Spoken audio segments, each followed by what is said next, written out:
Protect your site with GoDaddy. You might not know what SSL is, but hackers do. And they...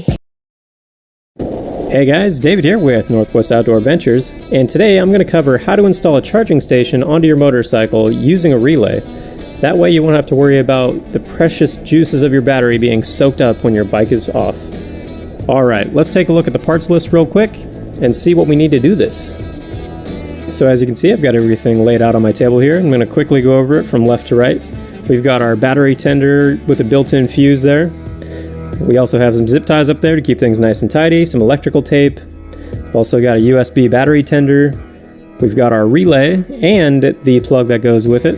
And I've got a micro USB cable there, since my phone is an Android and that's what I'll be using.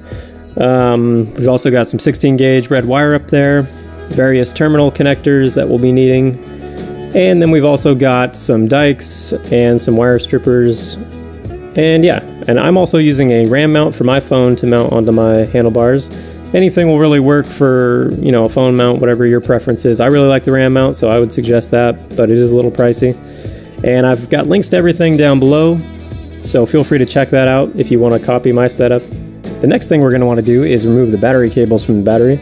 Remember, we always do the negative terminal first, so I'm going to go ahead and remove that, and then onto the positive, and then we're ready to start plugging stuff in.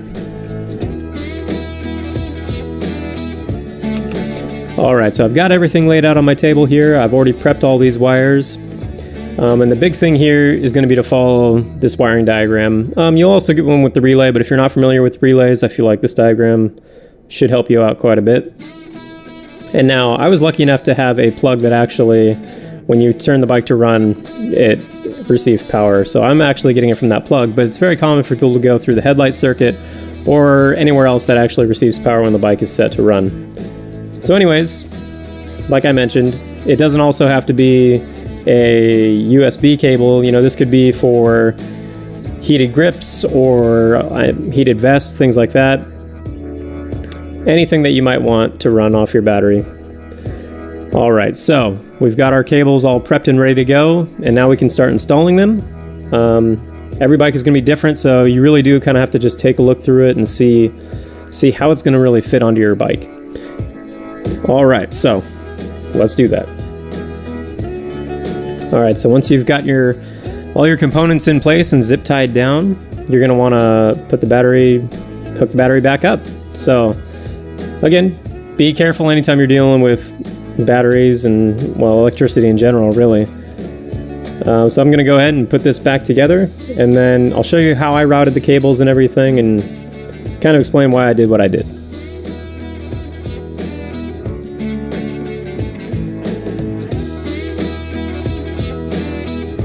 Alright, so I've got everything together now, and I've tried to zip tie everything up as best I can. You can see I've got the relay underneath here, zip tied up right there. A little hard to see, but you can still kind of see the wires coming out the back there. And you can get a good look at the front there. So anyways, I've got it all wired up. Got it hooked up to the battery, just like I had laid out before. And then I routed the cable for the USB back up through. I would show you that. So we're coming off under here, and I put it behind this coil. And it continues along, tucked it up through here. And then into this USB cable. It goes up and through there, and tucked behind there. And then I have it coming out of this little accessory hole thing. And boop, there you go. Right into I'm using my phone to record it. I also have it plugged in, but there you go. So that's pretty much it. I would also like to add, you know, when you're routing your cables, always be wary of the handlebars when they turn and things like that you're not pinching anything. And as far as, and then on the positive, and then we're ready to start plugging stuff in. Alright, so I've got everything laid out on my table here. I've already prepped all these wires. And the big thing here is going to be to follow this wiring diagram. You'll also get one with the relay, but if you're not familiar with relays, I feel like this diagram should help you out quite a bit.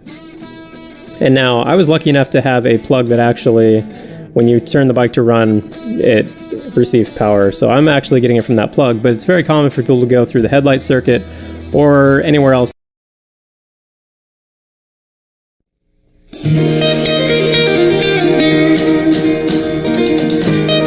Ayan, magandang tanghali sa inyo mga ka-riders.